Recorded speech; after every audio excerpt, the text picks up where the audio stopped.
What's going on, everybody? It's your boy Shuey here, bringing you another Destiny video. We're going to be grinding out some bounties today, but we have a topic of discussion I would like to talk with you real quick. The topic is, does Destiny reflect the personality you have in real life? I mean, a lot of people say that video games can't really affect you or determine who you are in real life, that you're just behind a monitor. But I mean, the way that you play in this game can determine the way that it affects other people, whether you're in a fire team, whether you're doing Crucible on a patrol, helping out some noob that runs up to you. It all can change the entire perspective of what people think, whether you're a Warlock, Titan, or Hunter. And also the way that you play in, let's say, a raid, like Crota raid. If you're a Hunter that can go invis, you're going to be dependent upon more because you're more than likely going to be the sword bearer. And sword bearers are very important. Sword bearer goes down, there's no Crota damage, there's no nothing. So you personally are choosing to bear that responsibility. Now, if you picked it up on, let's say, beta day or the midnight release and you had no idea what any of the classes did, then that's completely different. But I'm talking about those people that come in a month ago, 2 months ago, 3 months ago, before, when everybody already knew what was going on. There were thousands and thousands of videos on YouTube, and people were writing in IGN and Game Informer and all that shit. So people knew what the game already was. So you come in and you know what a Titan Slam is. You know that Titan Slam is insanely broken in PvP. That's just the way it is. And the way I think of it is, to break it down a little more and go in depth on class by class, we'll go with the Hunter first. Let's say you know what a Hunter is. You realize that a Blade Dancer and a Golden Gun is not just an instant super for wins. That's not how it is. It's you stand there, you pull out your blade, you're insanely vulnerable for solid 3 to 4 seconds before you get any chance to dish out anything. Which means you're ready and you think that you have the positioning skills and the timing skills to be able to pull out your blade and then just deal insane amounts of damage. And I know what people are going to say, be like, oh, the Hunter is so broken, it's 3 instant kills, there's no challenge or anything like that. But if you think about it, we can get shot out of our Golden Gun instantly and get no kills whatsoever. We can instantly die, which means our shit is skill based, where we have to be able to be at least a somewhat of a decent shot with the Gold Gun. I mean, you don't really have to hit people with it, but you have to be in a general location of it. Blade Dancer, you got people running around in Crucible with shotguns, or to use Blade Dancer to make Blade Dancer have utility in, I don't know, a raid or a strike or something like that. You have to know that invis is insanely good, or that you need to realize that blade dancing a captain is a great idea because it busts the shield really quick, and then if you run out, you can blink strike and get away. That is the difference between that or the other two supers. So in my opinion, if you pick a Hunter knowing what it entails and knowing what it is and knowing what, let's say, the VOG and stuff like that, that's you picking, knowing that you'll be able to be depended upon, you'll be able to be that clutch player. Now, if you pick, let's say, we'll go with a Warlock. Warlocks, in my opinion, are the people that like to be second in command. Hunters like to be that leading position. I think Warlocks like to be their right-hand man. Because Warlocks usually can run Relic, they can run Blade Dancer, the Relic and Blade and stuff like that, but that's just they can do it subpar, where if you're a Hunter, you can invis and stand at Crota's feet, or you can run a Relic, you're about to die, you can go invis. But the thing is that if, let's say, the Hunter dies, he gets just completely messed up by a Minnow, or just gets completely wrecked by the Templar, then the Warlocks are usually the ones to pick it up.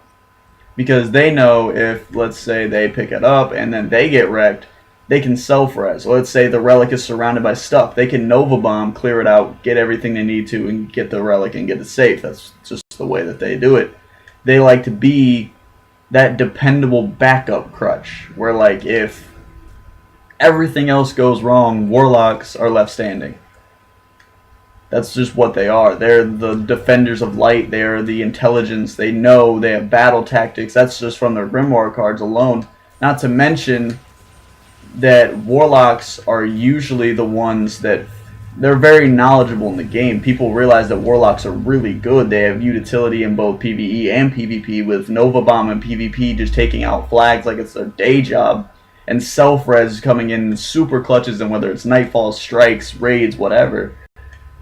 That's the difference, and that is the thing that helps kind of determine whether or not you like to be that first line of clutch or that second dependency on whether or not you want to be that guy that if everything's going wrong and shit hits the fan, you're the one to sit there and kind of keep it a little clean and be able to save a nightfall or make sure that you guys don't get sent back to orbit and you guys just sit there and you complete what you need to get completed. You get your nice little exotic shards, or you get your nice little energies or your hard lights or whatever you want to get.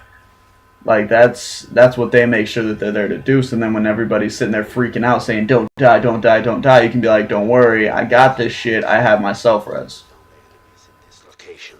Now let's move on to a Titan. And I want to talk about the Titan, that this is not me personally, since I am a triple hunter, I don't really mess with any of the other classes. This is just off the basis of me running my clan and seeing everything and seeing the attitude that people have when they play different classes. This is just off of this.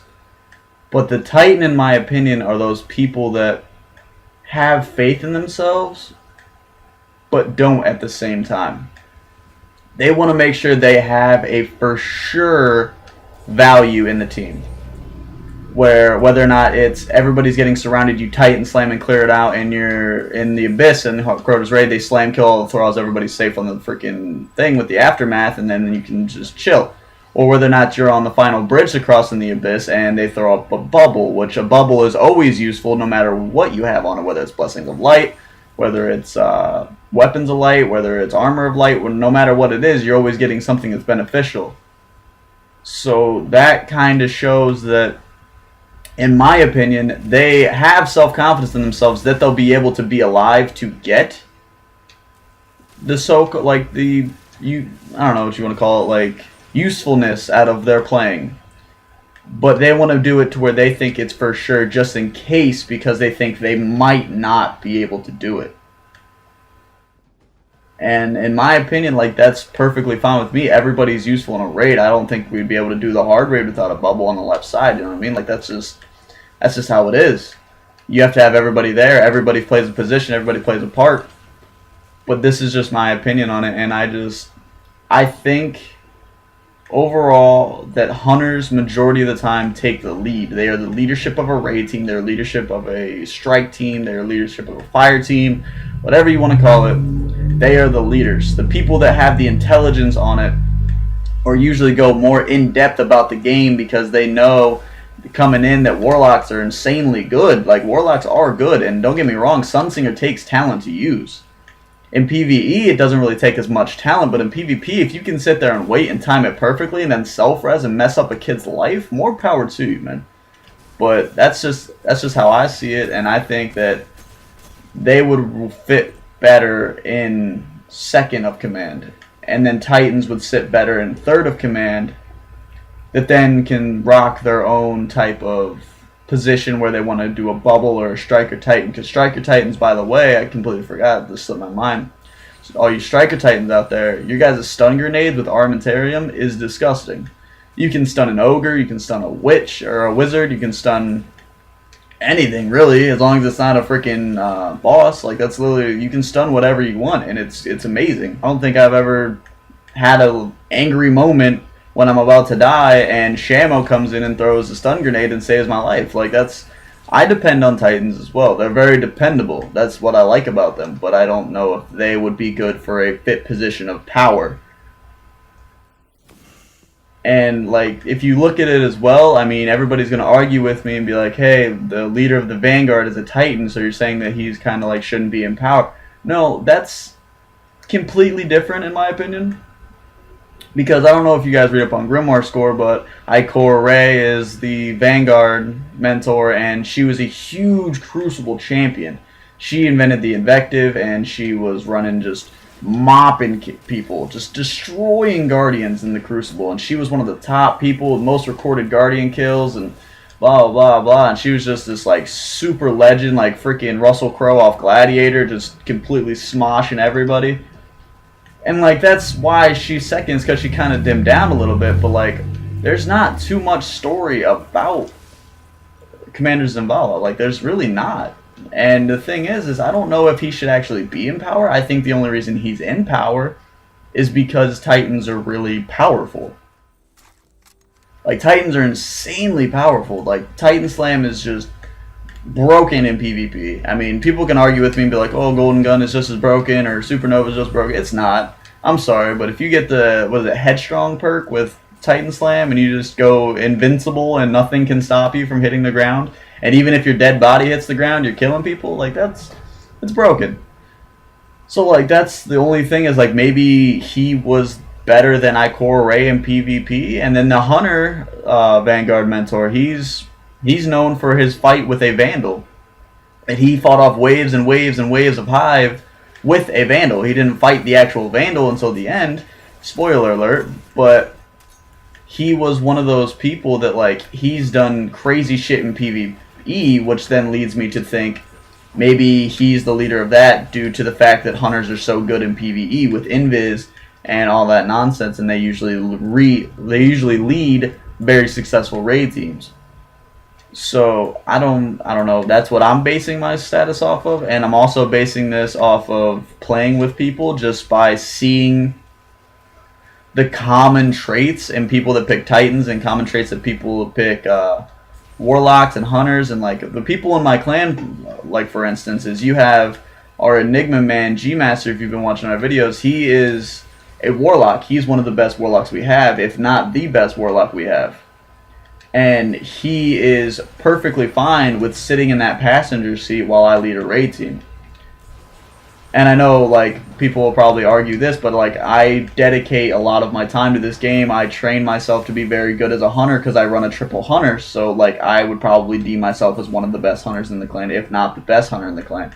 And I usually lead all the raid teams, not only because I'm the leader of the clan, but also because I'm very knowledgeable and I know very good tactics and I'm a very strong clutch player.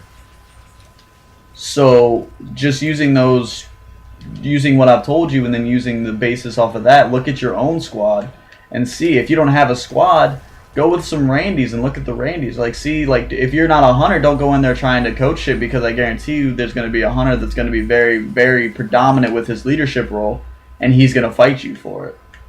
If you're a Warlock, just make sure you sit there and you prove your worth with a clutch play, or if you're a Titan, make sure you prove your worth with that bubble or the Striker Titan, because I'm telling you right now, I don't think I'd have near the exotics or any of the raid gear or anything like that if I did not have Shamo there with stun grenades, or Shamo there with a bubble, or G with his self-res to clutch stuff. There's been plenty of times on the Bridge in the Abyss on hard mode where I'm dead and Whitehair's dead and everybody else is dead, but G's just sitting there waiting for the countdown to self-res to tick away the time on the bridge, and then he pulls that clutch and gets across, and we all get our nice little pretty shards. Like, that's just how it goes, and that's how you can tell a little bit off of it. And I believe in everything that I've said here today, and I encourage you to look at your own squad before, like, maybe leaving a comment or something like that saying, oh, this doesn't make any sense, this is stupid, it doesn't leave anything like that. Take a second, do a raid with your team real quick, do a strike with your team. Nightfalls just came out. Do a Nightfall with your team and see and look and see if it's actually what I say it is. 9 times out of 10, I guarantee you it's going to be. The leader of your squad will probably be a hunter. And the second clutch player, the one that always pulls in those last second clutches, will be a Warlock. And the person that's always there that doesn't usually stand out anything crazy, doesn't pull any of the crazy clutches, I guarantee you will be a Titan. Like, there's going to be those kids that are like, oh, well, I'm a hunter and I don't lead my squad, I'm led by a Warlock and all that shit. There's always a black sheep in a herd of white ones, you know what I mean? Like, there's that one person that can break the mold and that can completely prove anything wrong. It happens. It's part of life. Like, that's what it is. But you just got to think of an overall basis. If this doesn't apply to you, that's perfectly fine. But think to yourself that this actually applies to a lot of squads. And it's a very good point to get out there so people are knowledgeable about it. And I don't know if I know I'm like one of the first people to put this out. I'm not saying I'm the first because there's usually a video of everything on YouTube, but hopefully we can get this message out to a bunch of people, and hopefully we can just let everybody know so then they kind of have an idea. And also, if people already know their character type, and they like, I'm talking like character type in real life, not character type in this. So like if they are a natural born leader, and like let's say they're a captain of a soccer team or a captain of a football team, and they love being in that leadership role, maybe this will help them pick what they want to be, not based off of looks or not based off of abilities, but based off of what they want to be.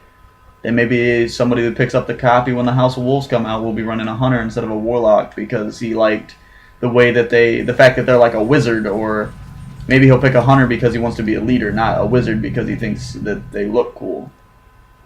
So like it can kind of help people that want to take this game seriously but wasn't able to pick it up till later. Maybe it could help them figure out what they want to be. So that's all I got for you guys today, man. Hope you all enjoyed the video. Drop a like, subscribe if you haven't.